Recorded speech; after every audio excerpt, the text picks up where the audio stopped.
नमस्कार दोस्तों, मेरे चैनल शिव भक्ति केपी में आपका स्वागत है। अगर आपके सारे काम टल जाते हैं और नहीं बनता तो आइए इस वीडियो में एक उपाय के बारे में जानते हैं। अगर आपको मेरी वीडियो अच्छी लगे लाइक करें और मेरे चैनल को सब्सक्राइब करें। शिव के हो गए, यही समझना तुम्हारा जन्म हुआ है।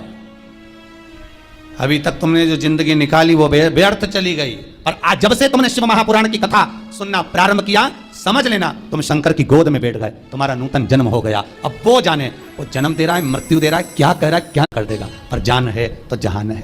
बाबा ने तुम्हें तो बचा लिया, खरोज तक नहीं आई, कृपा तो हुई ना बाबा की, बहुत है, उतना ही बहुत है। फिर निवेदन करेंगे, इस व्यासपीठ पर, शिव की व्यासपीठ पर, इस शिव गादी पर जो बाबा बुलवा दे वो आप कर लिए, ये आपका है। नीचे उतरने के बाद हमसे कुछ पूछो, हम कुछ बताने के लायक नहीं है। हम तो आपके जैसे हैं, साधारण मनुष्य। ना हम कोई विद्या जानते हैं, ना हम कोई हम ज्योतिषी जानते हैं, ना हम कोई विद्या हमको नहीं आती। हम तो केवल एक बात जानते हैं कि शंकर हमारा है और हम शंकर के, शिव के सिवा हमारा कुछ नहीं, कुछ नहीं। बाबा ने कृपा करी है, बोलने के लायक बनाया है। हो सकता है बाबा को सबके दुख हरना होगा, इसलिए इन वाणी से कथा खिलवा रहे हैं, और आप कर रहे हो, सुन रहे हो, और अपनी जिंदगी को संवार रहे हो, अपने जीवन को बना रहे हो। बस विश्वास रखकर शिव का अनुमोदन करो। पहली मृदा, पहली मिट्टी सूर्य कुंड की, दूसरी संपदा के लिए, धन के लिए, वैभव के लिए।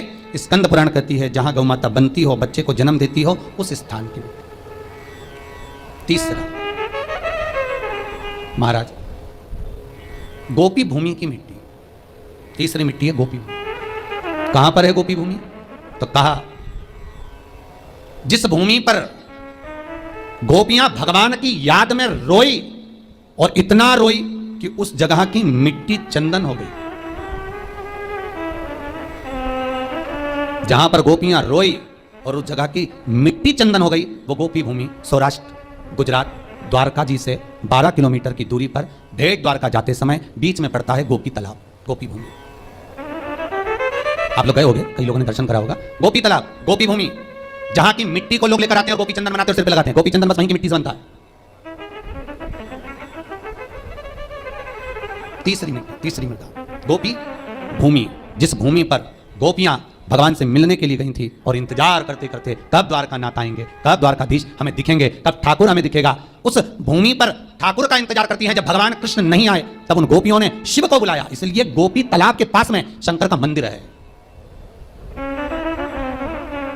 गोपीनाथ शिव। वृंदावन में गोपेश्वर, वहां गोपीनाथ शिव है। दर्शन करिएगा, कभी मौका मिले, गुजरात जाएं, द्वारका जाएं, द्वारकाधीश के मंदिर जाएं, तो गोपी तालाब पर जरूर जाएं, गोपी भूमि पर जरूर जाएं। इंतजार करती है। जब कृष्ण नहीं आए तब गोपियां शिव को पुकारी, भगवान शंकर एक गोपी का रूप रखकर। 2 बार मेरा शंकर गोपी बना है, एक वृंदावन की रज में गोपेश्वर महादेव, दूसरी बार इन गोपियों के बीच में सांत्वना देने के लिए, समझाने के लिए, इनके प्रेम को धीर बंधाने के लिए। बहुत जरूरी है महाराज, आप किसी के सुख में जाकर भरे ना खड़े हो, पर दुख में कम से कम एक बार जाकर कह सकते हो चिंता करने की जरूरत नहीं है, बैठे हैं अभी हम।